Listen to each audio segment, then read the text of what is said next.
మీ అందరికీ తెలుసు, ఇందాక చెప్పారు గంగాధర శాస్త్రి గారు. పహల్గాములో ఒక దాడి జరిగి మన ఆడబిడ్డ నుదురి మీద ఉన్న సింధూరాన్ని ముట్టుకుంటే ఆపరేషన్ సింధూర్ అని ప్రారంభించి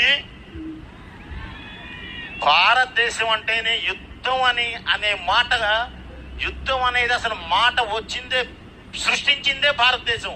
అలాంటి భారతదేశంతో యుద్ధం చేస్తే ఎలా ఉంటుందో చూపించారు మన సైన్యం. 9 నిమిషాల్లో టార్గెట్ రీచ్ అయ్యి వణికిచ్చి 3 రోజుల్లో మోకాళ్ళ మీద కూర్చోబెట్టారు. అది మన సైన్యం. మనం అందరూ అభినందించాలి, క్లాప్స్ కొట్టాలి మన సైన్యానికి. అలాగే అలా నిలబడి వాళ్ళు 9 నిమిషాల్లో టార్గెట్ చేరి 3 రోజుల్లో మోకాళ్ళ మీద కూర్చోబెట్టడానికి ప్రధాన కారణం వాళ్ళ వెనకాలన్న ఒక యోధుడు, ఆయనే గౌరవనీయులైన మోదీ గారు.